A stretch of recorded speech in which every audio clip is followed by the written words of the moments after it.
وبركاته. بسم الله إن الحمد لله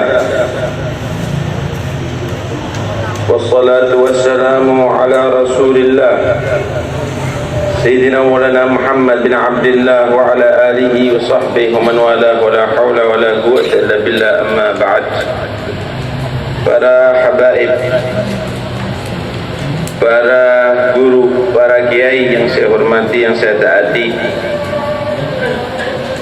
Ada nih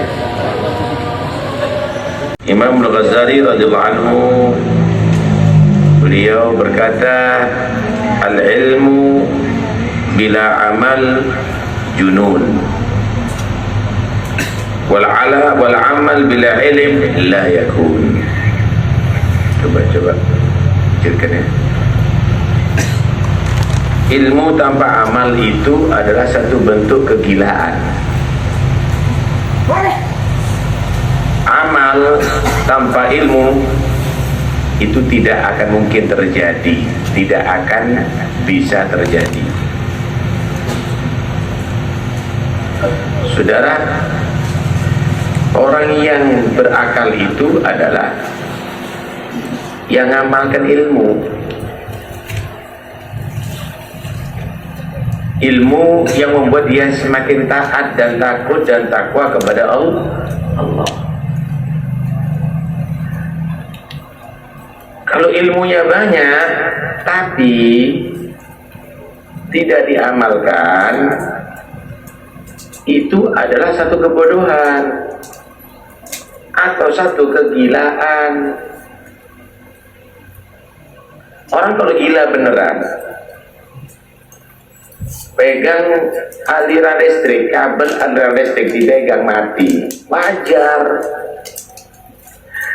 Tapi kalau ada orang ngerti ini ada aliran listrik, apalagi profesor, tahu ini ada aliran listrik, ada tulisan lagi di situ, dipegang mati, nggak wajar. Kira-kira mana yang lebih gila ini? Yang hilang akal ini atau yang ngerti tapi dia ngelanggar? Ilmu tanpa amal itu adalah satu bentuk kegilaan, itu adalah satu kebodohan.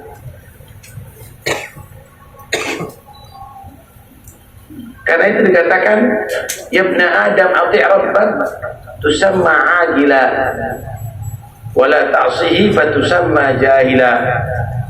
Wahai manusia, taatlah kamu kepada Allah, maka kamu disebut orang yang berakal. Jangan kamu maksiat kepada Allah, kamu itu akan disebut orang yang bodoh walaupun banyak ilmu. Apakah bil ilmi mujarrad biduni amal yanjul insanu bi? Apakah manusia akan bisa selamat kalau ada orang itu berilmu tanpa amal? Saya mau tanya, apakah orang sakit itu kalau bawa obat akan sehat? Nggak bisa, kecuali obatnya diminum. Ada harapan dia sehat. Kalau hanya sekedar bawa obat, nggak manfaat. Kalau punya ilmu tapi nggak diamalkan, itu sama dengan orang sakit bawa obat nggak diminum. Karena itu Allah menggambarkan orang-orang Yahudi yang ngerti kitab Taurat tapi nggak ngamalkan isinya, itu sama keledai bawa kitab. Alladzina hamilut Taurata tsumma lam yahmiluha kamathalil himar yahmilu asfara.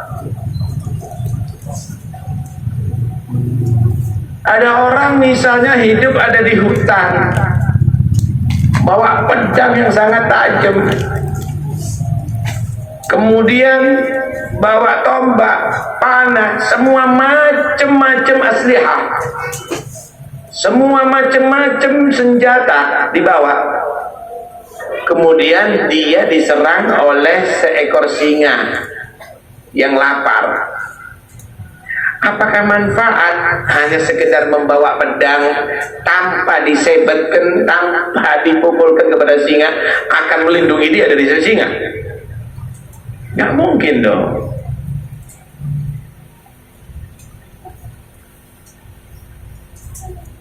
Pedang itu akan manfaat kalau disebet ke singa, atau tombak itu ditusukkan ke singa, baru akan melindungi dia. Begitu juga ilmu kita, kita belajar, tapi nggak kita amalkan. Syaitan, nafsu itu adalah singa yang akan menerkam kita. Cukup dengan ilmu, tapi kita mengikuti nafsu, akan bisa selamat, diangkat derajatnya oleh Allah? Nggak bisa. Al-ilmu hujjah 'alaika hatta ta'mala bih, fa idza 'amilta kana al-ilmu hujjatan lak. Ilmu itu akan menjadi bukti yang akan menjerumuskan kamu sehingga kamu mengamalkannya. Kalau sudah kamu mengamalkan, baru akan manfaat. Kiai Syarwani Abdan diangkat derajatnya bukan hanya kena ilmu, tapi ngamalkan ilmu. Karena itu yang sudah punya ilmu tugasnya adalah mengamalkan ilmu. Al-ilmu bila amal junun. Kalau beramal tanpa ilmu, la yakun, gak akan jadi. Orang kalau mengamalkan sesuatu tanpa ilmu, sholat asal-asal sholatan, kenapa? Niru orang sholat, nggak tahu rukunnya, tambah kebablasan, tambah salah, saudara. Mengeluarkan duit, yang penting mengeluarkan duit itu adalah bagus, tambah salah. Yang dikeluarkan duit masjid, yang dikeluarkan duit amanat, tanpa keliru. Karena itu amal itu harus diilmui. Dengarkan baik-baik kata Imam Ghazali, anna ilman la yub'iduka al-yawma 'anil ma'asi wa la yahmiluka 'ala ta'ah lan yub'idaka ghadan an nari jahannam. Ilmu yang tidak menjauhkan kamu daripada berbuat maksiat, dan ilmu yang tidak membuat kamu tadi itu semangat untuk berbuat taat, ilmu itu tidak akan bisa melindungi dan menjauhkan kamu dari neraka Allah. Tahukah orang yang paling